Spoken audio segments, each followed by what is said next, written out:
Hi everybody, this is Anne. If you're like me, the first time I saw someone do the Mishima technique, it seemed simple enough to try. That is, until I actually attempted it. I quickly found out that there were a few tricks to it that I had to learn first for my designs to be successful. In this video, I thought I'd save you from having to learn those lessons yourself. I'll share with you my best tips and tricks to doing Mishima. I'll even show you one of my favorite twists on the technique, which I call reverse Mishima. Mishima is a technique where designs are carved into leather-hard clay, then color is inlaid into the incised carvings. My first step was to divide this leather-hard vase to give it a border around the rim. I drew these blocky poppy flowers as this technique is all about the outlining. To transfer the design to the pot, I turned over the drawing and blackened the back with a pencil graphite. I turned over the drawing, positioned it into place, and traced over each of the lines.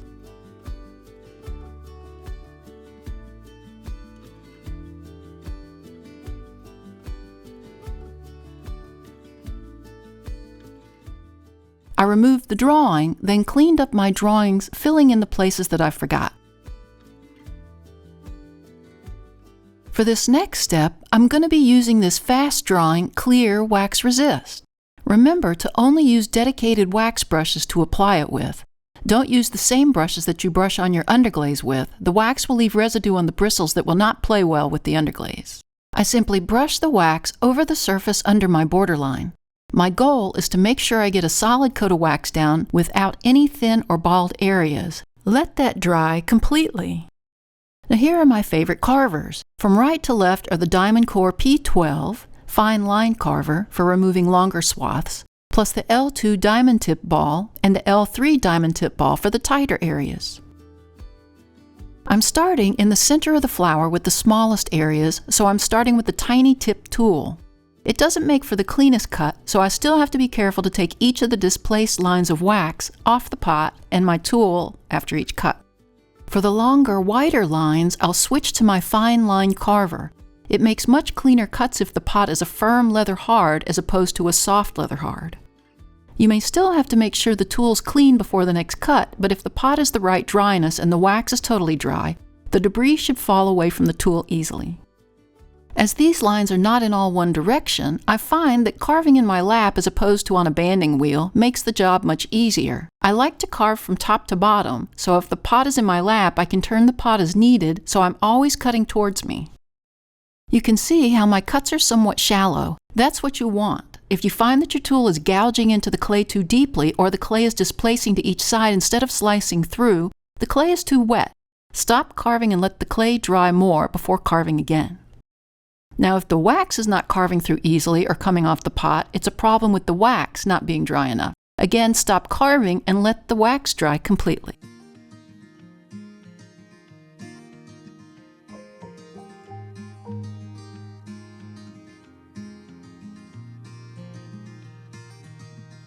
Now here's what it should look like after being carved. For the next step, I'll be using Amico Velvet Black as it's the most dramatic color to my white clay, plus the black is a strong covering color. I'm generously brushing the underglaze over the entire surface around my design. You'll be able to see the underglaze bead up over the wax as it does its job of resisting. Try to brush in multiple directions to make sure that the underglaze really gets into the crevices well. Before moving to the next stage, make sure the underglaze is completely dry. I'll show you why in a minute. I let the underglaze dry for a bit here, but you can see that it's not completely dry yet. To remove the excess underglaze, start with clean water and a damp sponge. I wiped away the beaded up underglaze with one swipe. The sponge will fill up fast, so you need to rinse it out as soon as it gets dirty. Dried underglaze will be a bit stubborn at first to remove, but with several passes it should come off the wax. Also remember that too many passes or too wet a sponge may mean that some of the underglaze in the crevices will be removed as well, especially if it didn't dry totally to begin with. When you're done, if there are some areas that need a bit of reinforcing, you can do this with a small detail or fingernail brush to fill in those areas. Now here it is all cleaned up.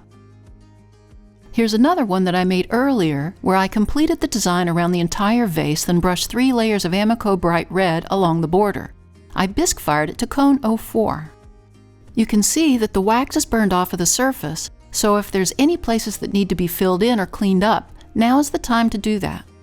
I brushed 3 layers of clear glaze over the entire surface and fired it to cone 5 with a 7-minute hold for this piece. I love the black and white contrast, and the lines give the piece movement. The red will highlight any flowers you want to display in it. Now let's try another design, this time combining the Mishima wax technique with what I'm calling reverse Mishima. I'm starting with a vase that's leather hard. Ideally, the pot should be a firm leather hard, but this pot is just a little to the soft side. I want to show you why patience and waiting is the better option. I drew these cute little black-capped chickadees and will provide a free link if you want to follow along with me. I drew my first line to divide the pot with a top border. I drew another line around the center to create a middle section. I wanted a simple line pattern in the top section, so I penciled it in. I put a little pressure on the pencil as I went so I could see the lines under the underglaze when I brushed them with the black. Like on the first project, I transferred the birds to the center section. Using the same wax resist as on the first project, I brushed the wax over the bird middle section only. When the wax was dry, I underglazed over all the sections. I waited for that coat to dry, then applied 2 more layers of the underglaze. It's important to have a solid dried coat of underglaze before moving forward. I removed the excess underglaze from the waxed section, being careful not to swipe over the other 2 sections. Of course, if you do accidentally remove underglaze from the top or bottom section, you can always paint it back on.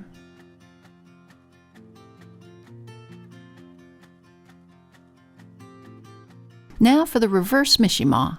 I'll carve through the underglaze to reveal the white porcelain underneath. This will be just a simple leaf and vine design, so I'm freehanding it around the bottom section. The clay is a bit softer than firm leather hard, so my carving is a bit deeper than what it should be in places. Uneven cuts result in lines that are stilted, jagged, and uneven. I'm really trying harder to concentrate on not putting as much pressure on the tool so it won't dig in as much. Notice that again I'm working with the piece in my lap. This will help you obtain the best consistent lines. I always work from top to bottom and anchor my hand to the piece. One advantage to working on the softer clay is that the debris falls easily in one piece off the pot as opposed to crumbling off, so you'll have easy cleanup, but the goal is also to get the best design, right?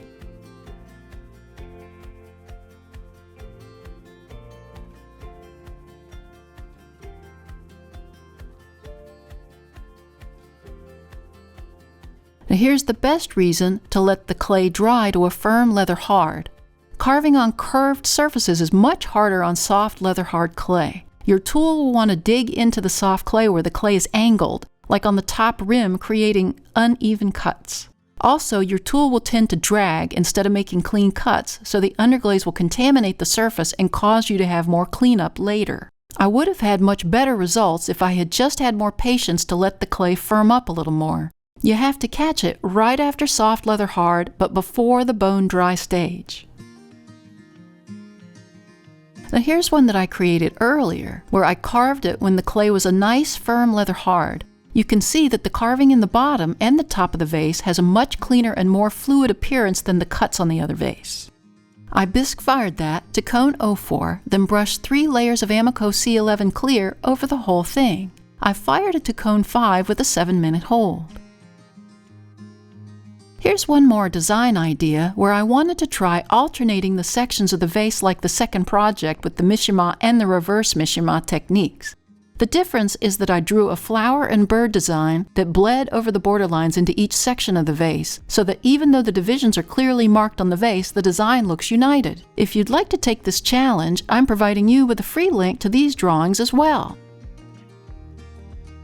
To finish this piece, I bisque fired it to cone 04, then again brushed on 3 layers of Amaco C11 over the surface and fired it to cone 5 with a 7-minute hold. The Mishima technique can take a little bit of practice, especially to get the timing right for the correct drying stage of when to do the carving, but have a little patience and you'll really enjoy this process. Thanks to the newest members of our Little Street Pottery Research Facility team. If you'd like to join the team and earn a title, click on the Super Thanks button or the Buy Me a Coffee link. In any case, we invite you to subscribe to our channel and we'll see you next time in the studio.